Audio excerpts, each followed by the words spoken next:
Stay नहीं मिला है और ये एक झूठी खबर फैलाई जा रही है कि स्टे मिल गया है और एक बड़ी तंजीम के द्वारा फैलवाई जा रही है। जमात इस्लामी जो ये सुनहरी मस्जिद से इन्वॉल्व है, मैं नाम नहीं ले रहा था लेकिन कोई पूछता है तो ले देता हूँ मैं, और अरशद मदनी साहब की जमीयत उलमा हिंद और महमूद मदनी साहब की जमीयत उलमा हिंद इसी कामों पे लगी हुई है। सारे केस जीतने के लिए नहीं लड़ते हैं, कुछ केस हम हारने के लिए भी लड़ते हैं। तो इनसे क्या नतीजा निकाला जाए कि ये तंजीमें क्या, इनके जब इतने बड़े वकील ये कहते हैं कि कुछ केस हम हारने के लिए लड़ते हैं, जो केस हारे गए हैं बाबरी मस्जिद का, ट्रिपल तलाक का और जो दूसरे केस 370 का, क्या ये केस हारने के लिए लड़े थे इन सब तंजीमों ने? क्योंकि वकील ज़्यादातर वही बोलते हैं जो उनका क्लाइंट उन्हें इंस्ट्रक्शन देते हैं। तो क्या एक बड़ी साजिश के तहत केस हारने के लिए लड़े जा रहे हैं कि इतने बड़े वकील को भी एक इशारा करने की ज़रूरत पड़ गई कि कुछ केस हम हारने के लिए भी लड़ते हैं? ये करोड़ों रुपए जो खर्च होते हैं, ये तंजीमें अपनी जेब से तो देती नहीं है ना, इन तंजीमों के जो लीडर हैं वो अपनी जेब से देते हैं, आपसे और हमसे कलेक्ट करके ही देते हैं। तो ये एक बहुत अच्छा धंधा बन गया है कि किसी भी केस में केस डाल दो, झूठी अफवाहें फैलाओ,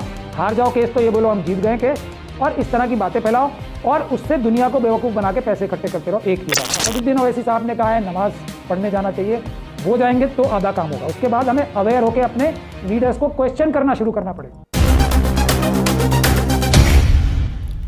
देश की सच्चाई सच छुपने नहीं देंगे। लगातार जो खबरें आ रही है कि सुनहरी मस्जिद को स्टे मिल गया है, जो अब आगे जो डिमोलिश नहीं होगा, क्या खबर है सर, कैसे देखें, क्या आप देख रहे हैं? ये सबसे अहम बात इसमें यह है कि ये स्टे नहीं मिला है और ये एक झूठी खबर फैलाई जा रही है कि स्टे मिल गया है और एक बड़ी तंजीम के द्वारा फैलवाई जा रही है।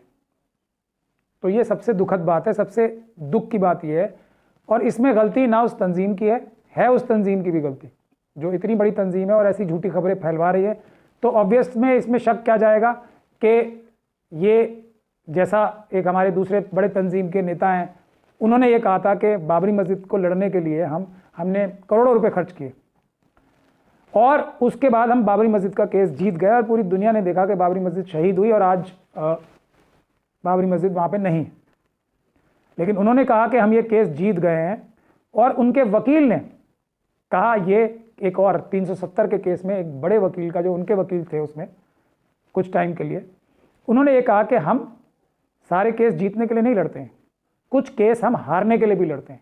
तो इनसे क्या नतीजा निकाला जाए कि ये तंजीमें क्या, इनके जब इतने बड़े वकील ये कहते हैं कि कुछ केस हम हारने के लिए लड़ते हैं, जो केस हारे गए हैं बाबरी मस्जिद का, ट्रिपल तलाक का और जो दूसरे केस 370 का, क्या ये केस हारने के लिए लड़े थे इन सब तंजीमों ने? क्योंकि वकील ज़्यादातर वही बोलते हैं जो उनका क्लाइंट उन्हें इंस्ट्रक्शंस देता है। तो क्या एक बड़ी साजिश के तहत केस हारने के लिए लड़े जा रहे हैं कि इतने बड़े वकील को भी एक इशारा करने की ज़रूरत पड़ गई कि कुछ केस हम हारने के लिए भी लड़ते हैं? तो अब इसी तरीके से इसका हल क्या है? तो ये तंजीमें या इनके जो बड़े बड़े लीडर हैं, तंजीमें पूरी नहीं हैं, इन तंजीमों में एक से बढ़कर एक ईमानदार, एक से बढ़कर एक ईमान वाला। तंजीम का नाम सर नहीं ले रहे हैं आप सर? जमात इस्लामी जो ये सुनहरी मस्जिद से इन्वॉल्व है, मैं नाम नहीं ले रहा था लेकिन कोई पूछता है तो ले देता हूँ मैं, और अरशद मदनी साहब की जमीयत उलमा हिंद और महमूद मदनी साहब की जमीयत उलमा हिंद इसी कामों पे लगी हुई है। खबर से गलत खबर फैलाया जा रहा है मुसलमानों के अंदर कि स्टे लग गया, लेकिन एनडीएमसी की तरफ से तो ऐसा कोई खबर ही नहीं है सर। नहीं, मैं इसीलिए आपसे अर्ज कर रहा हूँ, मेरी बात अगर आप 2 मिनट ध्यान से सुन लें, आपके दर्शक भी ध्यान से सुन लें कि ये इस तरह की गलत फहमी फैला के, अब ये करोड़ों रुपए जो खर्च होते हैं, ये तंजीमें अपनी जेब से तो देती नहीं है ना, इन तंजीमों के जो लीडर हैं वो अपनी जेब से देते हैं, आपसे और हमसे कलेक्ट करके ही देते हैं। तो ये एक बहुत अच्छा धंधा बन गया है कि किसी भी केस में केस डाल दो, झूठी अफवाहें फैलाओ, हार जाओ केस तो ये बोलो हम जीत गए केस, और इस तरह की बातें फैलाओ और उससे दुनिया को बेवकूफ़ बना के पैसे इकट्ठे करते रहो। एक ही बात। दूसरी बात यह कि तंजीमें बहुत अच्छी हैं, इन तंजीमों ने एक से बढ़कर एक बढ़िया काम किए हैं, अच्छे काम किए हैं। इनके बुजुर्ग जो इनके कायद थे, उन्होंने कुर्बानी और ईमानी जज्बे की इतनी बड़ी बड़ी मिसालें कायम की हैं कि लोग उनके नाम सुन के इनको बहुत मदद करते हैं, पैसों से भी और हर तरीके से। लेकिन आजकल की जो इनकी क़यादत है, जो नीचे के इनके काडर्स हैं, वो आज भी ईमानदार हैं। एक से बढ़कर एक ईमानदार लोग इनकी तंजीमों में मौजूद हैं, लेकिन वो नीचे हैं काडर्स में। तो ज़रूरत इस बात की है कि जो आवाम है इन लीडरों से सवाल पूछे कि आपने झूठ कैसे बोला। हर एक लीडर से ये सवाल होने चाहिए कि आप झूठ कैसे बोला। और अगर कोई स्टे बोल रहा है, कोई केस जीतना बोल रहा है, तो आजकल तो नेट का दौर है, गूगल करके ही आप देख सकते हैं। सुनहरी मस्जिद का जो केस है उस पर आपको हाईकोर्ट का ऑर्डर आ जाएगा, उसमें नज़र आ जाएगा कि स्टे बिल्कुल नहीं है और ये झूठी अफवाहें फैलाई जा रही हैं। किस मकसद से फैलाई जा रही हैं आप देख ही सकते हैं कि ये केस भी हो सकता है हारने के लिए लड़ी जा रहा हो इस तंजीम के द्वारा। तो ये सवाल जब तक आवाम पूछना नहीं शुरू करेगी, इन जो हमारे कायद हैं, सो कॉल्ड कायद बने बैठे हैं, जब तक ये काम होते रहेंगे, और असदुद्दीन ओवैसी साहब ने कहा है नमाज पढ़ने जाना चाहिए, वो जाएंगे तो आधा काम होगा। उसके बाद हमें अवेयर होकर अपने लीडर्स को क्वेश्चन करना शुरू करना पड़ेगा, सवाल करना शुरू करना पड़ेगा। हर एक आदमी से सवाल करना सीखिए, नहीं तो जैसे अंधभक्त मोदी जी के हैं वैसे अंधभक्त आप भी बन जाएंगे। अंधभक्ति किसी की भी अच्छी नहीं होती, कोई भी हो। अंधभक्ति आदमी को हमेशा नुकसान करती है, देश का नुकसान करती है, समाज का नुकसान करती है, सब चीज़ों का नुकसान करती है। अब ये जो अफवाहें फैलाई जाती हैं उसके पीछे अगर आवाम जाग के इन तंजीमों के लीडर से सवाल करेगी तो उनको भी पता लगेगा कि हम लोग एक्सपोज हो रहे हैं, ऐसी हरकतें हमें नहीं करनी चाहिए। अच्छा सर, लेकिन आपने मुस्लिम महापंचायत आप जब हुआ था आप लोग किए थे, तौकीर रजा भी आए थे, तो वहाँ पे तौकीर रजा ने कहा था कि आप जो हमारी बाबरी चली गई हम दूसरी मस्जिद नहीं जाने देंगे। आप खुद कहते कि सुप्रीम कोर्ट के महमूद पराचा आपके बारे में उन्होंने कहा था कि हम लोग मिल करके लड़ाई लड़ेंगे। तो सर आपके तरफ से क्या हो रहा है सर, आप इसके लेकर कुछ स्टेप ले रहे हैं इस मस्जिद को लेकर? बिल्कुल इसी मस्जिद को लेकर नहीं, बल्कि जो सारी मस्जिदें हैं जिन पर हमला करने की का ऐलान आरएसएस और बीजेपी के लोग बार बार कर रहे हैं, बड़े बड़े ओहदों पे बैठे हुए लोग कर रहे हैं, उनकी हिफाजत के लिए, जो चर्चिस के ऊपर हमला हो रहा है उनकी हिफाजत के लिए, गुरुद्वारों पे हमला हो रहा है उनकी हिफाजत के लिए, बुद्ध विहारों के ऊपर जो हमले होते आए हैं लंबे टाइम से, और 83,000 बुद्ध विहार जो हैं वो एक तरीके से विलुप्ति हो गए जो थे मौजूद। तो उन सभी के लिए हम पूरी मजबूती के साथ एक प्लान बना रहे हैं, जिसमें मुस्लिम महापंचायत तो हम लोग कर रहे हैं, अभी देश के पूरे हिस्सों में करेंगे तो मौलाना तौकीर रजा और हम, लेकिन उसके साथ साथ अब मुस्लिम पंचायत में हम SC ST OBC और दूसरी माइनॉरिटीज़ की आवाज़ अपने साथ एकदम बराबरी से उठाएंगे। ये है इस नफरती आग का असली सोल्यूशन। अब हम क्या करने वाले हैं, तो मौलाना तौकीर रजा साहब ने एक बात बहुत अहम कही थी, मैं उसको अपने लफ्ज़ों में कहना चाहता हूँ कि बाबरी मस्जिद के टाइम पे, और अरशद मदनी साहब ने उस केस को जीता हुआ बताया, आप लोग उनके बहुत सारे बयान देख सकते हैं कि हम ये केस जीत गए हैं, और उसके बाद करोड़ों रुपए भी खर्च किए हैं। और उससे पहले जो माहौल बनाया गया था, तो अगर कोई भी जज होता, आप दूसरे जजों के ऊपर दबाव है, वो 4 सुप्रीम कोर्ट के जजेस कहते हैं, प्रेस कॉन्फ्रेंस करके कहते हैं 2018 में, वो एक अलग बात है। लेकिन अगर कोई जज कोई भी होता, कोई भी जजों की टीम होती, अगर उसके सामने ये पस मंजर होता, सामने ये चीज़ नज़र आ रही होती कि एक तरफ से एक संगठन, एक ग्रुप के लोग तो ये कह रहे हैं कि हम किसी अदालत के फैसले को नहीं मानेंगे, हमारी आस्था जो है किसी भी अदालत से ऊपर है, और हम बिल्कुल नहीं मानेंगे, और हम पता नहीं क्या कर देंगे, ऐसी ऐसी बातें डेली बेसिस पे टीवी चैनल्स पे, अखबारों में, स्पीचेस में बड़े बड़े नेता इस बात को एक पक्ष के कह रहे थे।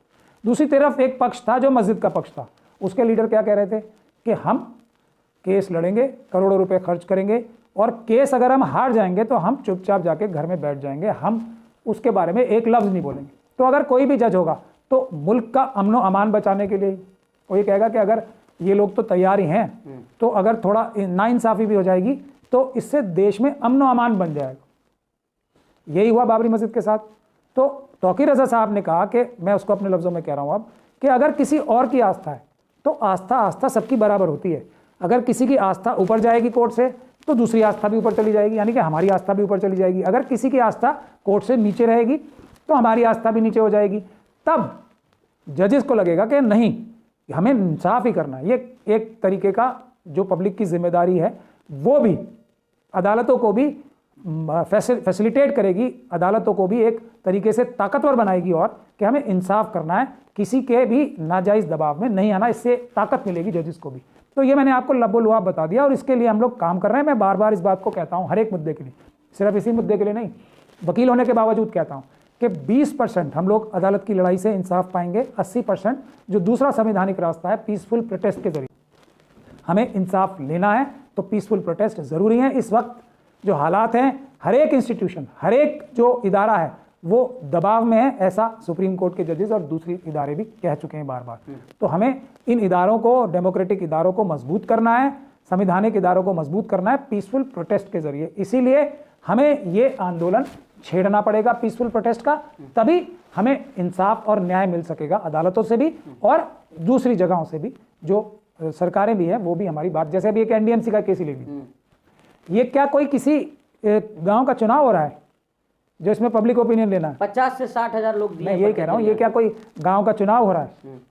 अभी ओपिनियन पोल्स किस तरह से मैनिपुलेट किए जाते हैं, जो शक्तिशाली ग्रुप है वो ओपिनियन पोल किस तरह से मैनिपुलेट करता है, इसकी मिसालें कम है क्या? तो ये कोई चुनाव हो रहा है, ये तो इंसाफ और बराबरी और कानून के तहत काम होना चाहिए ना। इसमें कौन सा ये सर्वे शुरू करा दिया एनडीएमसी ने? इसके बारे में किसी ने एनडीएमसी के खिलाफ शिकायत की? नहीं की। कौन सा ये झूठी एक रिपोर्ट बनवा के कि यहाँ से ट्रैफिक को सुनहरी मस्जिद की वजह से डिफिकल्टी आती है, ये झूठी रिपोर्ट बना के किसने ये कार्रवाई शुरू की? उसके खिलाफ कोई कानूनी कार्रवाई की किसी ने? नहीं। ये सब कानूनी कार्रवाई करने का जिम्मेदार कौन होता है? मैं और आप नहीं होते, ये वक्फ बोर्ड होता है। वक्फ बोर्ड के जो पूरा चेयरमैन हैं अभी भी, एक ऑफिशिएटिंग चेयरमैन हैं अभी भी, वो अमानतुल्लाह साहब, वो कहाँ हैं आज की तारीख में? और उनकी वजह से ये 123 प्रॉपर्टीज जानबूझ के उन्होंने 45 दिन का टाइम लेकर उन्होंने कागज सबमिट नहीं किए। कहाँ है वो आज? ये हमारी आवाम को, इन जो मैं मजहबी रहनुमाओं की बात कर रहा हूँ ना, उनके घर पे जाके भी पीसफुल प्रोटेस्ट करने चाहिए। कहाँ हो आप जब ये सुनहरी मस्जिद के बारे में ऐसा हो रहा है? आपने एक बयान सुना है? अभी भी वहाँ पर मौजूद हैं वक्फ बोर्ड के मेंबर्स, जो अभी सिटिंग मेंबर्स हैं, उनके घर जाके किसी ने प्रोटेस्ट किया कि आप लोग कहाँ सो रहे हो? अभी मामू भांजे का जो मज़ार शहीद किया गया है, उसके बारे में किसी ने प्रोटेस्ट किया? हम लोगों के बार बार कहने के बावजूद भी आवाम नहीं आएगी आगे, तो हम लोग अदालतों में 20% की लड़ाई लड़ सकते हैं। और मैं तो खुद सड़क पे जाके लड़ाई लड़ने के लिए भी तैयार हूं। मैं बंगाली मार्केट की मस्जिद में गया था, मेरा क्या हशर हुआ था आप सब लोगों ने देखा है। वो क्यों? पुलिस और प्रशासन और एलएनडीओ नहीं कर पाया था मेरा कुछ, जब पीछे से हमारे ही कम्युनिटी के गद्दारों ने, अमानतुल्लाह साहब के गद्दार, जो उनके जो साथी थे, उन्होंने वहां पब्लिक के सामने और प्रेस के सामने और पुलिस के सामने जब ये बोला कि प्राचा साहब यहाँ के वकील नहीं है, तो मेरी क्या दुर्दशा हुई थी वहाँ पे पूरी दुनिया ने देखी है। जब तक ऐसा नहीं बोला गया था अपने गद्दारों द्वारा, तो वहाँ पर वो जो अधिकारी थे वो मुंह छुपा रहे थे मुझसे, कागज नहीं दिखा पा रहे थे। लेकिन जैसे ही ये गद्दारी का जो सिलसिला है, जो उसकी सबसे बड़ी जिम्मेदारी दिल्ली की 123 प्रॉपर्टी की हो या जितने भी मज़ार गिर रहे हैं, वो वक्फ बोर्ड की और उसके अधिकारियों की और उसके मुतवल्लियों की और उसके कमेटी मेंबर्स की जिम्मेदारी है। अगर वो लोग मुस्तैद होते तो ये काम नहीं हो सकता था, बिल्कुल नहीं हो सकता था। वो लोग डायरेक्टली इन्वॉल्व हैं, आरएसएस और बीजेपी की साजिश में ये सब लोग शामिल हैं। एनडीएमसी में भी आप लोगों को देखना चाहिए कि कैसे ये इलीगल नोटिस जारी हुआ, उसके खिलाफ कोई कानूनी कार्रवाई। वक्फ बोर्ड ने तो अभी तक केस भी नहीं किया है। ये एक तरीके से अपने आप कुछ लोगों ने इसको हाईजैक करके अपने मफाद की वजह से एक तंजीम ने इस केस को डलवाया है, और ठीक से नहीं डलवाया, क्योंकि जिस व्यक्ति के नाम से जो मेरी जानकारी में केस डला है, अदालत ने, मैंने इंडियन एक्सप्रेस की खबर पढ़ी है इसलिए मुझे पता है कि उनसे ही पूछा गया था कि आपका क्या लोकस है, वक्फ बोर्ड कहाँ है। तो ये आधे अधूरे कच्चे केस डाल के किस रास्ते पे ले जाना चाह रहे हैं वो। और दूसरा मैं कह रहा हूं कि ये 20% फायदा होगा केस डालने से, 80% ये इतनी बड़ी बड़ी तंजीमें हैं, पीसफुल प्रोटेस्ट का रास्ता क्यों नहीं इख्तियार करती? जब हम लोग करने को तैयार हैं, जो हमारे पास तंजीमों की ताकत नहीं है, ना हमारे पास कोई फाइनेंसेस हैं, हम अपनी जेब से सारा खर्चा करते हैं, तो ये तंजीमें क्यों इन तरीके से पैसे इकट्ठे करने का और वाहवाही लूटने का काम करती हैं, झूठी बातें फैला के? क्यों ये तंजीमें कंस्ट्रक्टिव काम नहीं करती? अगर एक तंजीमों के लीडर आज की तारीख में अगर ये अच्छे काम, ईमानदारी से काम करना शुरू कर दें, तो मैं और हमारे जैसे हजारों लोग जो दुखी हैं इनके कारनामों से, इनकी वाहवाही करेंगे, इनकी जिंदाबाद करेंगे, इनके पीछे खड़े होकर इनकी जिंदाबाद जिंदाबाद जिंदाबाद करना शुरू कर देंगे। लेकिन ये लोग इतनी बड़ी गद्दारी करते रहें और हम जनता को वो ना बताएं, ये पॉसिबल नहीं।